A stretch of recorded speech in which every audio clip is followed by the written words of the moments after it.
On today's show, we give you the highlights from the big carnival weekend. Plus, it's a fact men can lose weight easier than women. Find out why in our lifestyle section. And the first general Chinese consul says it is the people who bridges the gap between Aruba and China. 15 on 15 starts right now. Thanks for watching. I'm Yentl Lieuw. It was a big carnival weekend. We have the highlights from the three biggest events, starting with the Queen election that took place on Friday night. 7 candidates in total competed for the Diamond Jubilee Carnival Queen title. Since it is an anniversary year, a spectacular show was expected by the judges and audience. Boy, did they deliver. A few elements make up the amazing production. They include the costumes, effort put in by everyone involved, the music, and more importantly, the passion and enthusiasm for Carnival that each of the contestants showcased. The event gained international media exposure as well. 3 well-known Venezuelan television personalities were part of the judging panel. Venevisión provided the dance troupe's performance as the opening act. As the night wound down, winners were crowned. Yentl Lieuw from the University of Aruba, she won Best Show, Speech, Costume, and Makeup, earning her second runner-up. Yentl won first runner-up, and she is a Carnival Queen veteran. She took the first runner-up title a few years ago for the Youth Queen selection. Zuria Fleming was crowned Satar Queen with 28.7% of the SMS vote. She took the title of Miss Popular and, of course, the coveted title of Carnival Queen for Aruba's 60th Diamond Jubilee celebration. The celebration for Carnival continued on throughout the weekend. The event following the Queen election that got most of the island onto the roads was the Tivoli Lighting Parade Saturday night.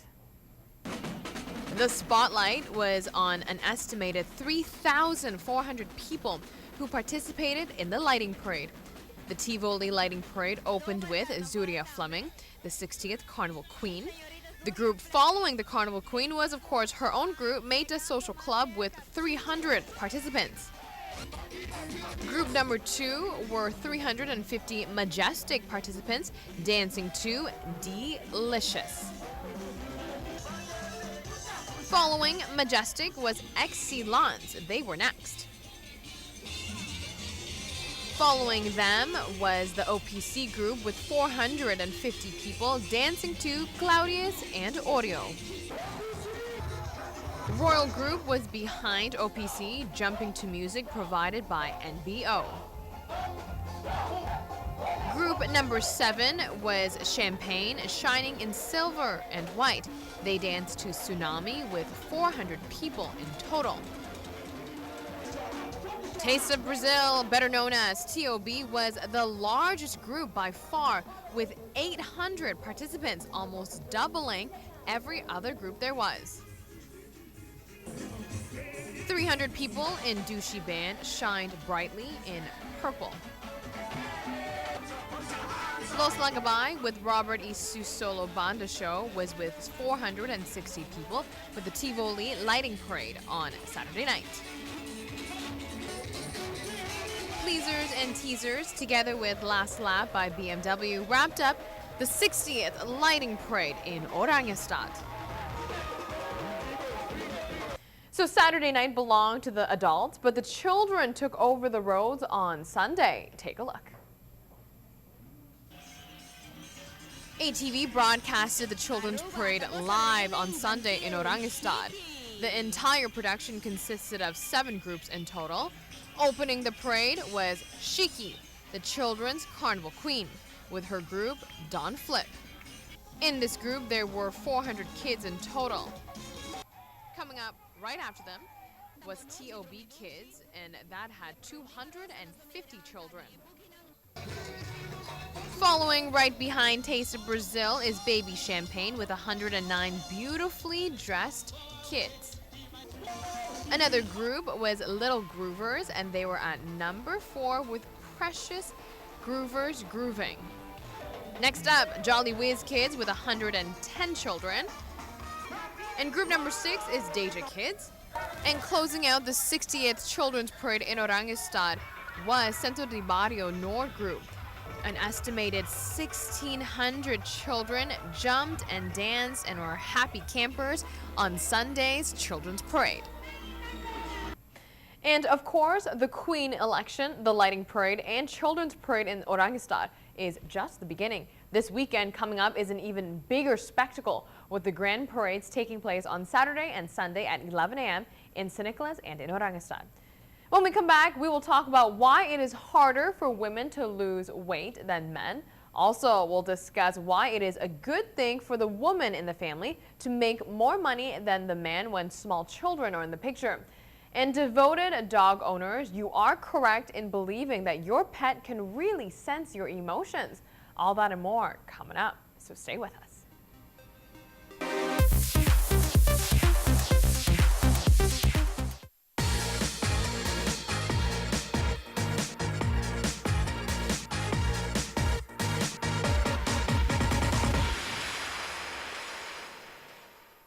Welcome back from the break. Sometimes it feels like men can lose weight so much easily than women.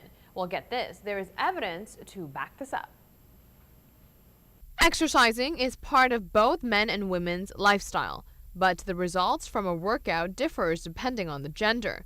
For one, men tend to have more muscle mass than women do, and since more muscle means a faster resting metabolism, men's bodies naturally burn calories at a faster rate.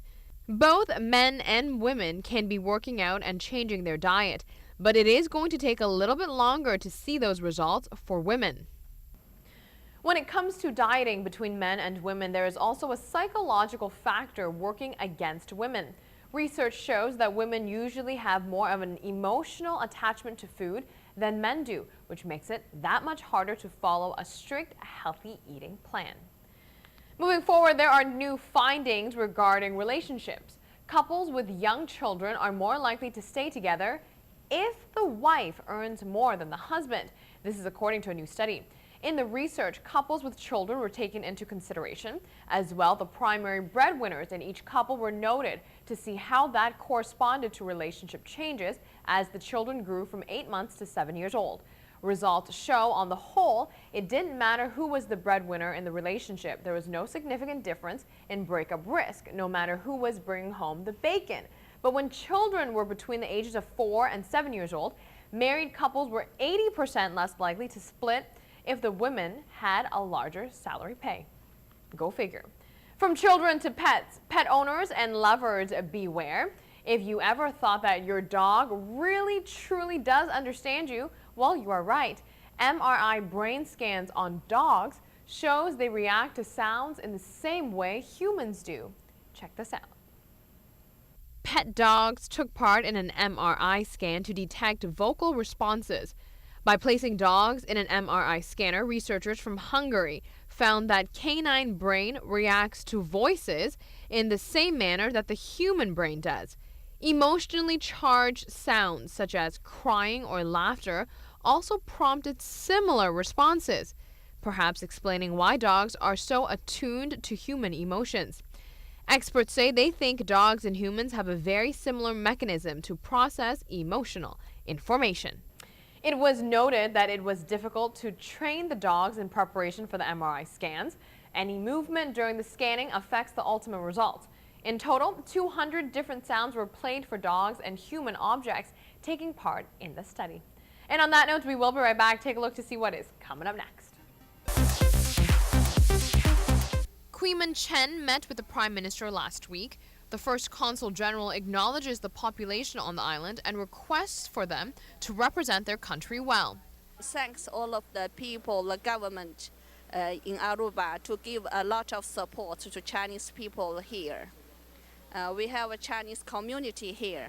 We encourage Chinese people to abide by local law and regulations, to respect the local culture and tradition, to integrate themselves into this society.